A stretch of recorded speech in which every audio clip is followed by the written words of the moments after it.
tarot que j'attends depuis presque 2 ans. Donc, c'est le tarot arthurien de Claire Duval et illustré par Anna Tourian. Donc, c'est un tarot que Claire Duval a commencé, je pense, il y a presque 3 ans. Et il y a 2 ans, j'en ai entendu parler via sa chaîne. Et alors, ça fait 2 ans que j'attends qu'il sorte. Et alors, je l'ai enfin reçu, seulement maintenant. Pourtant, j'ai fait la précommande et tout. Il y en a plein qui l'ont reçu avant moi. Mais voilà, il s'est fait encore un petit peu désirer. Et le voilà. Donc, c'est déjà une fameuse boîte. Donc, regardez, point de vue l'épaisseur de la boîte. Donc, voilà, regardez. Donc, déjà une belle boîte en carton. Et on va lire ce qu'il est indiqué à l'arrière. Découvrez les enseignements de sagesse du mythique roi Arthur.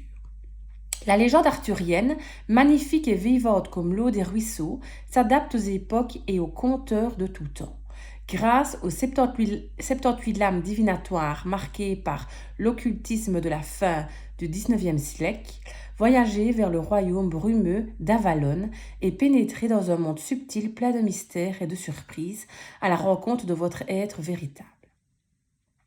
En douceur, vous pourrez effectuer un travail de connaissance personnelle et de guérison de votre âme. Le livre explicatif vous propose également de nombreux tirages, des guidances détaillées ainsi que des exercices de journaling afin de réaliser un travail profond d'introspection. Ce tarot deviendra un outil précieux pour vous reconnecter au merveilleux et prendre votre destinée en main. Donc voilà. Et c'est un tarot qui est au prix de 34,90 € aux éditions Contredire. C'est les éditions Très Daniel. Voilà, voilà. Donc on va l'ouvrir, vous allez voir, c'est un magnifique coffret. Donc je l'ouvre comme ceci, donc il y a des aimants ici sur le côté. Alors, on a déjà une petite phrase ici. Pénètre dans un monde subtil, plein de mystères et de surprises, à la rencontre de ton être profond, celui qui depuis toujours est en lien avec le sacré, la magie et l'indicible. Voilà, voilà. Donc, on a un livret, enfin, c'est même pas un livret, c'est un livre énorme, magnifiquement illustré. Et ce qui est vraiment chouette, c'est qu'on a une boîte dans la boîte. Donc, ça, c'est vraiment génial. Pardon. Regardez, ça me fait penser un petit peu quand c'était Arcana Sacra Alliance Magique. À l'époque, ils faisaient toujours une boîte dans la boîte. Donc ça, je trouve que c'est super. Parce que du coup, si on veut le prendre avec en déplacement, il est protégé. Et on a ici le tarot, pile poil la taille pour la boîte. Et on sait le transporter avec. Donc ça, je trouve ça quand même génial. Alors, on va regarder un petit peu le livret. Je zoome pour vous, si j'arrive à zoomer. Oui, voilà, j'arrive à zoomer. Et vous allez voir, le livret est magnifique. Donc déjà, vous voyez, on a des pages de couleurs un peu parchemin. Voilà, voilà. Donc, on a le sommaire, évidemment, avec toutes les cartes, arcane majeur et arcane mineur. On a une introduction. Pourquoi un tarot arthurien? Donc, elle explique un petit peu que depuis toute petite, elle aime bien tout ce qui est magique, qu'elle a habité près de la forêt de Brocéliande, qu'elle est vraiment baignée dans tout ce qui est fée, dans tout ce qui est magie. Donc, pour elle, ça coulait de source de faire un tarot arthurien. Elle explique, je trouve que c'est pas mal aussi le tarot en quelques dates. La structure du tarot. Donc, les arcanes majeures. Elle explique un petit peu aussi ce qu'il y a écrit sur la carte, d'accord? Les arcanes mineurs avec les différentes familles, les bâtons, les coupes, les épées et les deniers, d'accord? Donc, elle ne va pas faire de différence, point de vue explication, des arcanes majeures et des arcanes mineurs. Alors, 10 cartes numéraires et valeurs, donc par rapport à la numérologie, donc dans les arcanes mineurs ici, et chaque numéro a une signification. Les cartes de cours, donc ça, elle explique, ok. Alors, elle m'explique aussi que je trouve que c'est génial, c'est ici. Si on met la carte du roi et de la reine de suite l'un à côté de l'autre, tu remarqueras qu'ils font partie d'une même peinture. Ensemble, ils gouvernent le royaume qu'ils représentent. Donc, on le verra dans la présentation des cartes. Si on met le roi et la reine l'une à côté de l'autre, ça fait une seule image, ça fait un tableau. Le masculin et le féminin dans le tarot. Et en pratique donc consécration du tarot arthurien, réunir les bonnes conditions pour le tirage. Donc là, c'est vraiment, on explique comment tirer les cartes, les conditions à avoir, ok. Le travail de l'ombre, le shadow work, ok. Et la quête initiatique. Après, on a vraiment pas mal de tirages. Donc ça, je trouve que c'est vraiment chouette. Moi, j'adore justement les livrets. Regardez les tirages. Donc, on a le tirage pour faire connaissance avec le tarot arthurien. Pas mal du tout, j'adore faire ça. Le tirage de la journée, la magie arthurienne. Ensuite, on a le choix de Lancelot. Donc, c'est un tirage, vous voulez, en croix, mais avec 2 cartes en plus. La même quête, c'est tirage plus amoureux. Alors, le tirage Guenièvre et Lancelot, la magie des fées, la force du chevalier, la clairvoyance de Merlin, voyez. Donc, ça, c'est vraiment génial. Après, on a les cartes naissance, les cartes essence, les cartes personnalité, les cartes destinées. Et voilà, d'accord? Donc, moi, je trouve que c'est vraiment une belle introduction. Alors, ici, suivant l'un des tirages, pour savoir votre carte majeure, la carte figure et la carte mineure par rapport à votre date de naissance. Donc, moi, par exemple, je suis née le 11 mai. Donc, le 11 mai. Donc, moi, l'arcane majeur, c'est l'hiérophante. OK. Ensuite, la figure, c'est le chevalier d'épée. Et l'arcane mineur, c'est le 7 de denier. D'accord? Donc là, vous pouvez chaque fois regarder par rapport à votre date de naissance. Et puis après, on a l'explication chaque fois sur les cartes. D'accord? Donc ça, on a, si vous voulez, donc sur les arcanes majeures, par exemple, si on prend le fou, toujours, on va dire, un petit poème. Les correspondances, le fou, le mât, donc par rapport au tarot de Marseille. Mais il va aussi beaucoup sur le tarot de Thoth. D'accord? D'ailleurs, il a l'ordre du tarot de Marseille par rapport à la justice et à la force. Mais il y a aussi beaucoup de références par rapport au tarot de Thoth. Le titre, c'est l'esprit de l'éther et l'élément, c'est l'air. OK? Alors, on a tout un truc symbole, la signification. OK? Côté lumière, carte à l'endroit. Côté voilé, carte à l'envers. Et le journaling. OK? Et puis après, la quête sacrée. Et ça, on a pour toutes les cartes, même les arcanes mineures. Si je prends par exemple le 2 de bâton.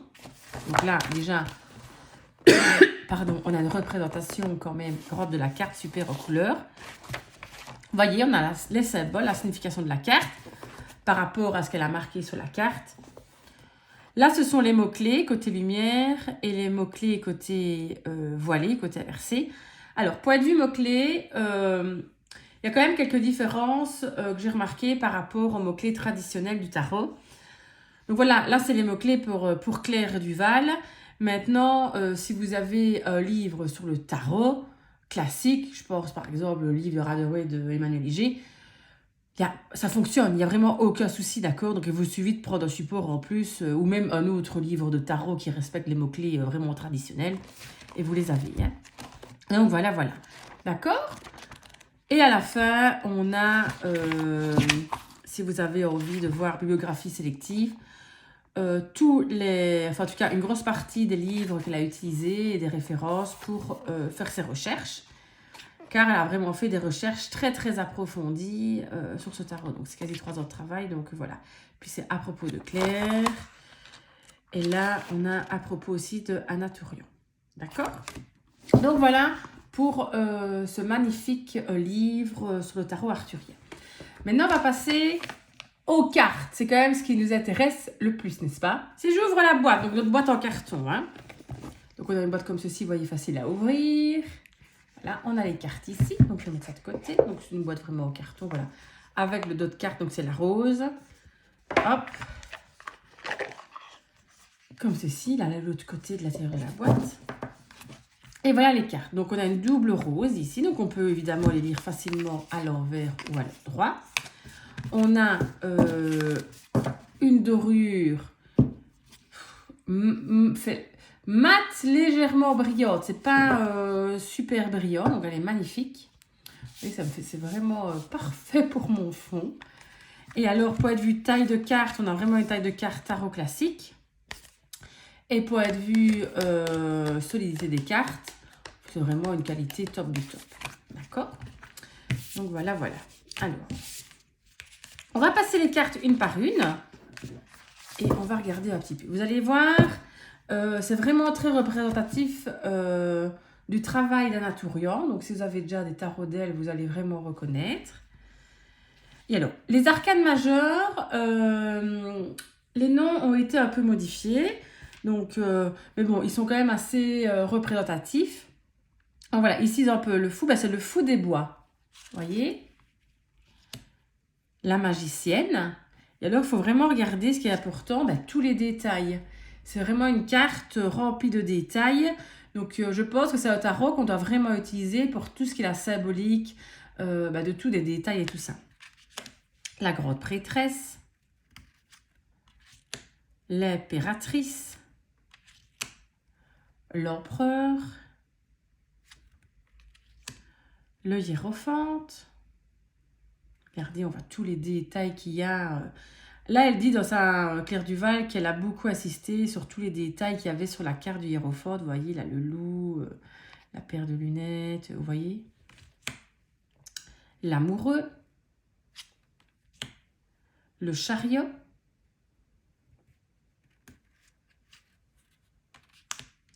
La justice, donc qui est en position 8. L'ermite. La roue de fortune. La force. Le pendu. Donc là, moi, c'est la première fois que j'ai un tarot où le pendu n'est pas à l'envers. Donc voilà. Alors, elle explique pourquoi dans le livre. Hein. Enfin, elle explique la carte. Du coup, on comprend pourquoi il n'est pas à l'envers. La mort. La tempérance. Le diable. La tour. L'étoile. La lune. Le soleil. Le jugement. Le monde. Et maintenant, on arrive aux cartes. Donc, je vais mettre ça là, comme ça. Aux suites de bâton. L'as de bâton. Le 2 de bâton. Le 3 de bâton. Le 4 de bâton. Vous voyez, il y a des différences par rapport au rider. Hein.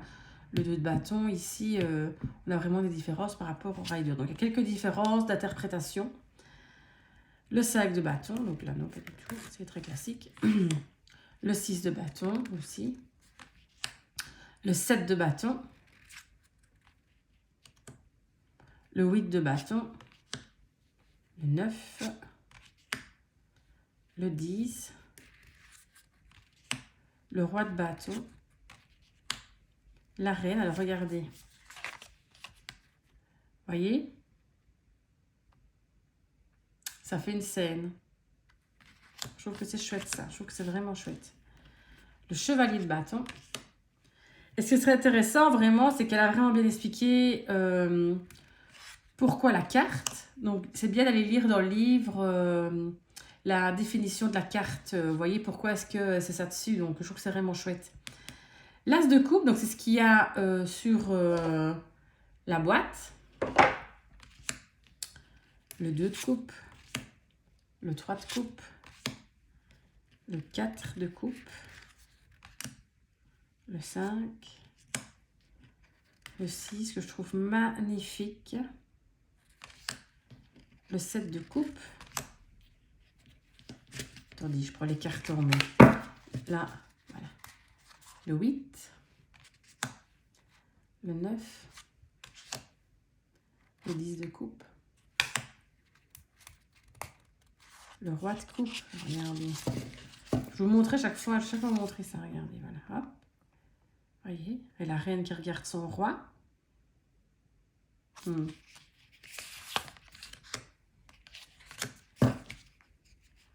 Chevalier. Demoiselle de coupe. L'as d'épée. Là, on a Excalibur. Le 2 d'épée, côté lumière, côté sombre. Le 3 d'épée. 4 d'épée, 5 d'épée, le 6. Là, il n'y a pas de personnage sur cette carte. Le 7 d'épée, le 8, 8 d'épée, le 9 d'épée, je trouve que c'est une magnifique carte. Ma carte préférée du tarot. Là, donc le 10 d'épée. Donc là, on voit vraiment que c'est compliqué. Hein. Le roi d'épée qui fait une partie d'échec avec sa reine.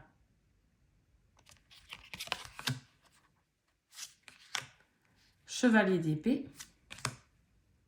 La demoiselle d'épée. L'as de denier. 2 de denier. Le 3.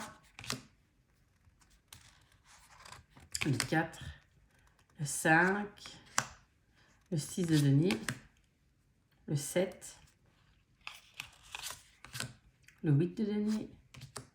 Le 9 de denier. Le 10 de denier. Le roi. Et là, regardez, avec sa reine. Chevalier de denier. Et que j'ai la demoiselle de denier. Je cherche. Denier, il manque pas de demoiselle, non? Denier. Bon, je cherche ça, je reviens. Écoutez, j'ai vérifié mon jeu, j'accepte cette carte. Il me manque la demoiselle de denier. Donc du coup, je vais devoir écrire un petit mail pour qu'on me renvoie à demoiselle de denier ou renvoyer le jeu. Ben, voilà. Enfin, on va quand même faire un tirage, ça va quand même pas nous empêcher de le tester. Donc sans la demoiselle de denier, donc on va nous manquer une petite information. Mais enfin, on va quand même tester un petit tirage. Je vais regarder un petit peu le tirage qu'on va faire. J'avais envie de faire peut-être tirage, la clairvoyance de Merlin. Donc, comme il a fait de nombreuses fois avec Arthur, Merlin est là pour te guider sur ton chemin de vie. Alors, c'est un tirage en 4 cartes.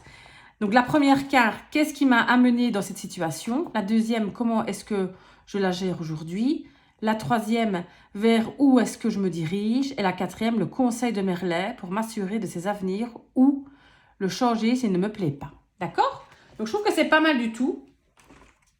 Donc, on va faire ça. On va tirer 4 cartes. Donc, je vais mélanger le jeu.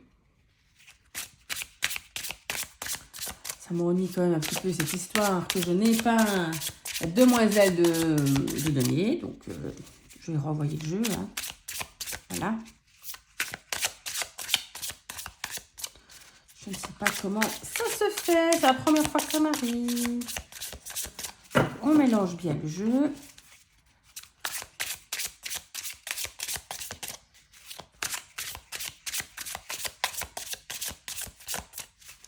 Et on va prendre 4 cartes. Donc, la première carte, la deuxième, la troisième et la quatrième.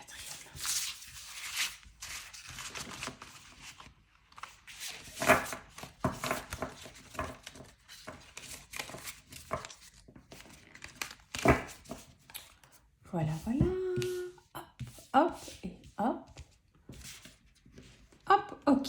Donc, alors, la première carte, c'est qu'est-ce qui m'a amené dans cette situation? Donc, s'il y a une situation, par exemple, voilà, que vous ennuie un petit peu, enfin, peu importe le sujet que c'est, qu'est-ce qui vous a amené dans cette situation? On tire quoi? Arcane majeur, on tire la force. Si on regarde dans le livre, donc, qu'est-ce qui nous a amené à cette situation? Donc, on est plus dans le cadre de la situation négative. Donc, je vais regarder carte voilée, d'accord? Et si on regarde ici, refus de voir ou rejet de partie de soi, peur, blocage, se réfugier derrière une fausse moralité pour cacher ses désirs, faiblesse, honte liée à la sexualité, esclave de ses bas instincts, insécurité, complexe d'infériorité ou de supériorité, besoin de guérir des blessures émotionnelles. Donc moi ici, qu'est-ce qui vous a amené à cette situation? C'est peut-être refuser de voir la situation comme elle était. Vous rejetez peut-être ce qui vous arrivait, vous êtes caché, d'accord? Alors, comment est-ce que je gère aujourd'hui? Donc aujourd'hui, comment est-ce que vous gérez l'affaire? Hop, Bon, on n'est pas trop mal. Le 7 de denier. Si on regarde dans le livre, le 7 de denier. Alors, 6, c'est juste après.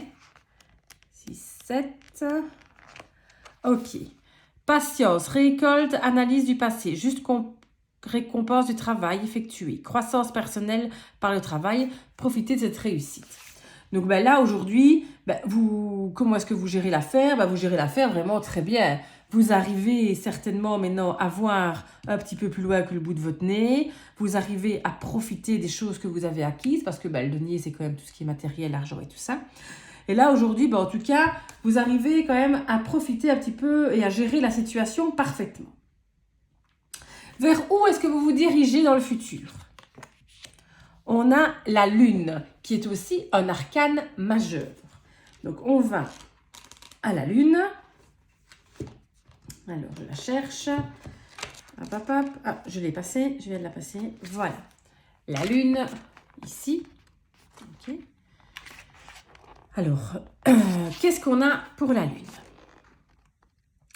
On a quoi? On a intuition, féminin divin, exploration de l'inconscient, message des rêves, imagination, éveil psychique, mystère, l'essence voyance, vision, monde occulte, voyage dans les profondeurs de l'inconscient, travail de l'ombre en psychologie, changement cyclique, navigation, dépasser ses peurs, expression artistique.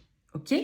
Donc si on analysait ça, par rapport à la question, vers où est-ce que je me dirige? Donc, dans le futur, c'est l'évolution. C'est quand même un petit peu les peurs, la Lune. Vous voyez, la Lune, c'est quand même une carte pas des plus positives dans les arcanes majeures. Donc, dans le futur, vous allez quand même peut-être avoir des angoisses, la peur, l'inconnu, ne pas savoir ce qui va se passer.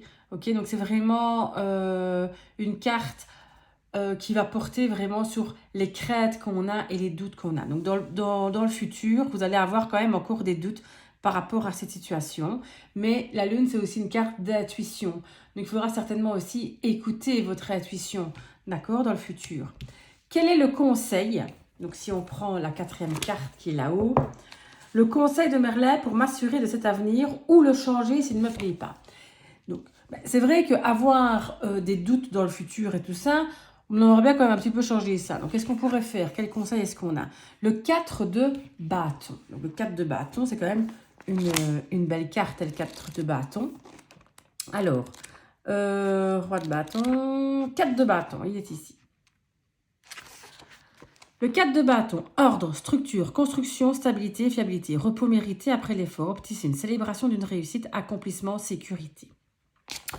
Alors, pour moi, le 4 de bâton, c'est vraiment la carte de l'engagement, si vous voulez. Le 4 de bâton, on s'engage à quelque chose, on a des projets, c'est quelque chose de concret. C'est genre comme si on signait un contrat, le 4 de bâton. C'est vraiment un truc, voilà, on a réfléchi à beaucoup de choses, mais le 4 de bâton, on y est, c'est l'action, on y va. Donc vraiment, pour éviter toutes ces craintes, il va falloir y aller. Arrêtez de rester sur vos acquis, il va falloir foncer. Signer ce contrat, rencontrer cette personne, parler. Mais voilà, il faut vraiment agir. Le 4 de bâton, c'est l'engagement. On officialise quelque chose. Donc, on y va. D'accord? Il faut vraiment compter là-dessus. C'est compter sur quelque chose. Voilà. Donc, voilà un petit peu pour votre tirage. Donc, qui était le tirage, du coup, proposé ici dans le livre de Merlin, voilà, la clairvoyance de Merlin. Je trouve que c'est pas mal. Moi, j'aime bien les tirages à 3 cartes et en plus, la carte conseil, j'aime beaucoup, beaucoup, beaucoup. Donc ici, on a la carte, pour moi, la carte focus, vous savez. Mais bon, ici, dans le tirage, on commence à lire d'abord la 1, la 2, la 3 et la 4. Donc, on a vraiment respecté.